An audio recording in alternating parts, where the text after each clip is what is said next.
Since we are on episode 100, why don't we take it back to get this started?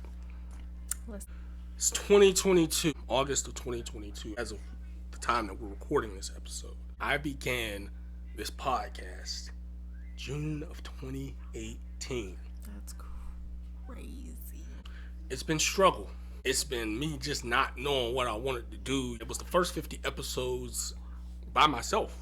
T wasn't, she would come on because we had a segment called CT on the mic. You remember that? Yes. And, bruh, we going from recording the audio, just the audio on the phone, to recording the video on the phone, recording the audio on the, you know what I'm saying? And we got mics. I just want to say thank you if you're listening to this right now, because I've changed a lot through these 100 episodes. I've evolved. I have no clue what's going on. I don't know what's going on. I don't know if you guys can hear that. Some crazy barking. Fuck this culture. Like, straight up. I'm on a mission to completely create a new culture, man. Like, this culture that they give us, man, they call our culture. That's not black culture. That's nigga culture. That's that nigga shit, man. And won't nobody say it, bro. It's like we're in an abusive relationship. You know what I'm saying? We just taking it. We just getting our ass kicked. So, just listening to that, you heard the full interview. Tell me how you feel about that specific part. What does that mean to you? I mean, niggas is just out here just doing anything and everything besides there's too much money out here. There's too many, like, good ways, legal ways, you know what I'm saying, to go up. You know what I mean? Like, I feel like niggas are just still stuck, like, in that. You know what I mean? Like, I wasn't following, but I'm following now. Go ahead. You know, because we actually have an exact example of this. Yeah. And I'm gonna tell the story. You don't gotta elaborate, but I'm gonna tell the story. Go ahead. Yeah. When me and you cannot be over here right now. You can't be over here, bro. So when me and Satira Go ahead, mate. I moved up here. Me and Satira, we started back talking in May of 2018. Huh? May of 2018? Yeah, my bad. Yes. And I actually moved back up here in November of 2018. Or was it 2017? No, you moved up here October of 2017. Okay. Sorry. May of 2017. Moved up here October of 2017. Yeah.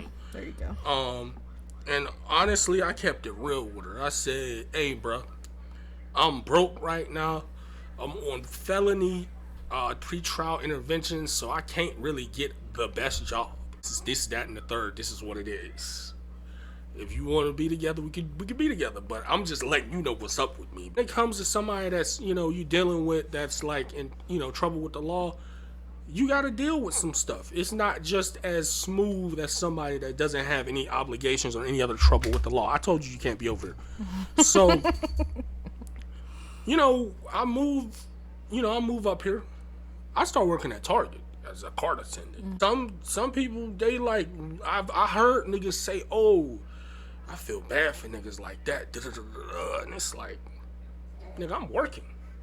You know what I'm saying? That's crazy. I just moved here. I'm working. Right. We don't got to get into that. But, like, I was focused, and I said, yo, we going, because my dad said, you can have, like, I think, like 6 months of no rent, and then after that, you got to start chipping in.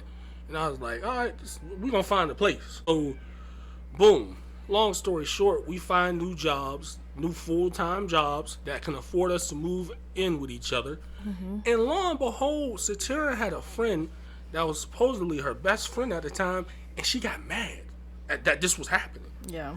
She was visibly, you could tell that she was visibly salty, because she kind of used Satira to be her, like, little puppy in my eyes. Mm-hmm. You know what I'm saying? Mm-hmm. And it got to the point where I had to put my foot down. I didn't care. Yeah. You know what I'm saying? I'm that type of dude. Hey, man, if it's not, like, not no forceful stuff, but it, like, I'm going to give you a reason why I think certain things should be the way that they are. You know what I'm saying? And I was just like, yo, she kind of run your life.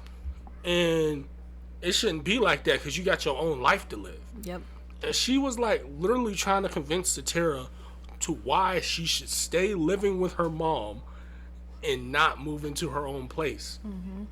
To the point where she kind of threw me under the bus, which didn't make no sense for other reasons that we won't get into. But it's stuff like that. Yeah. And then can I just say something real quick? I just like that shit hurts. Like, especially when it's somebody that's close to you, you know? You just would expect like a different type of like reaction, you know what I mean? Not like oh well, you shouldn't do this because of this and blah, blah, blah. I don't know, that shit fucking hurts, you know? Like, I don't know. It was a weird time because that person actually ended up apologizing and basically saying like, you know, they didn't feel like they was doing what they was supposed to do, and they wasn't well with themselves, so it kind of, you know, it took them aback. They apologized, but then I remember like on the day that we was moving, she was with us, and my homeboy, because I told my homeboy about it, he was like, yeah, she ain't over that, bro. She's still salty. And it's funny too, because like it's not even that situation. Like I don't even think we weren't even talking or anything yet. Me and my mom had got a car, okay, and it was like we have been wanting to get a car because it's hard to get around on the bus. Like it was just me and my mom. You have all these groceries like you have to carry, like you know. And before that, we had like a lemon, like that shit sucked, you know. And my mom had dropped me off at her house. I was like, oh, you know, you should come out and get out, Miko. You should come out and, you know, see the car or whatever. And she had the most saltiest look on her face. I have never seen her face, like a disgusted look.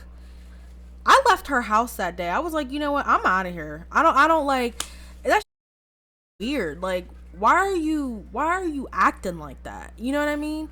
You know, I'm not gonna get into it. Yeah, you know, I get real. Because this isn't about that person. This is Right. It's not even that. That's not the point. Because a lot of people feel like that.